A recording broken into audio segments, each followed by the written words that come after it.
Bonjour à tous, on se retrouve pour une nouvelle lecture de la semaine. Encore un classique, on est sur du Shakespeare, Roméo et Juliette suivi de Le songe d'une nuit d'été, donc les deux dans le même livre. Si je me fie au côté ici, mais je sais pas vraiment si c'est une preuve parce qu'on a ici 1066, on a ici LP6, ce qui pourrait correspondre à livre de poche 6. Mais en fait c'est le code prix derrière. Voilà, donc on est sur le livre de poche 1066. Shakespeare, on va commencer par parler peut-être un petit peu de Shakespeare avant. Donc William Shakespeare, un dramaturge, poète et acteur anglais, qui a vécu de 1564 à 1616, je crois, ça lui ferait 52 ans. Euh, donc là, on a deux pièces de théâtre à lui. On a une pièce de théâtre dramatique, Roméo et Juliette, qui est parue en 97, 1597 à Londres. Et on a ensuite Le songe d'une nuit d'été, qui est paru en 1600, qui est une pièce cette fois de comédie. Euh, Roméo et Juliette, on va passer très vite dessus. C'est une histoire globalement dramatique où deux personnes s'aiment, donc Roméo et Juliette. Ils peuvent pas être ensemble et ils finissent par se suicider tous les deux. C'est une pièce qui fait environ une centaine de pages.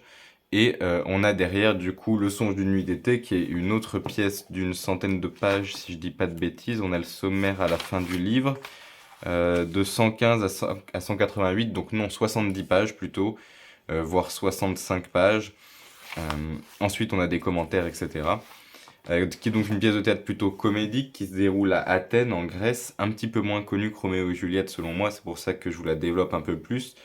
Il y a deux couples, Lysandre et Hermia, ou Hermia, je sais plus, et Démétrius et Helena, qui globalement vont ne plus sortir ensemble les uns des autres. C'est un truc assez décalé avec un roi des fées, etc. Donc c'est pas dans notre univers, on pourrait dire. Euh, c'est une pièce de théâtre qui m'a beaucoup plus plu. Comme vous le savez, j'ai pas mal de difficultés avec les pièces de théâtre. En plus, là, c'est écrit petit, il y en a deux dans le même. J'ai lu le livre les deux d'affilée. C'est une pièce de théâtre qui m'a beaucoup plus plu, du coup, étant donné qu'elle est comédique, qu'en plus de ça, elle sort de l'ordinaire, vu qu'il y a un roi des fées, etc. On n'est pas dans une comédie de type qu'est-ce qu'on a fait au monde, au bon Dieu, qui se place dans le monde réel à 100%.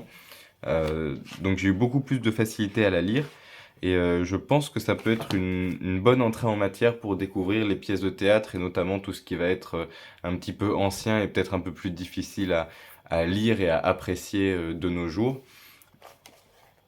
Comme tous les classiques qu'on a pu voir jusqu'à présent, je vous conseille de le lire au moins une fois dans sa vie.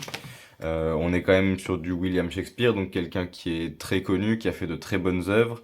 On est sur deux pièces qui en plus de ça sont très connues, Roméo et Juliette, Le songe d'une nuit d'été, qui sont totalement opposées, puisqu'il y en a une qui est dramatique, l'autre qui est comédique.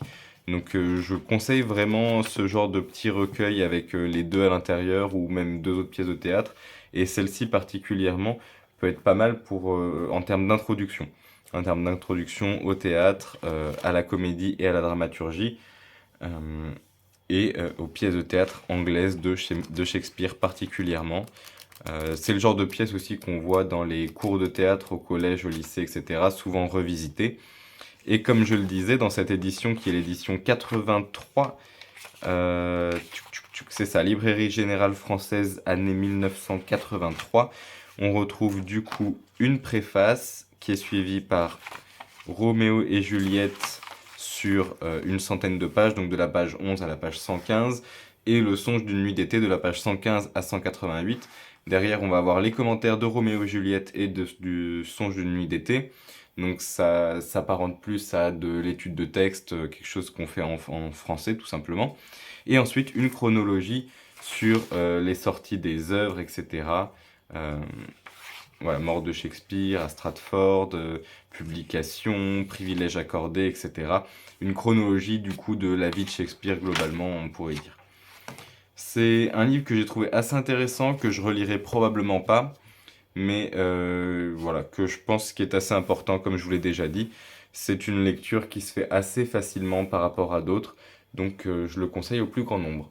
Bonne journée à tous et bonne journée à tous.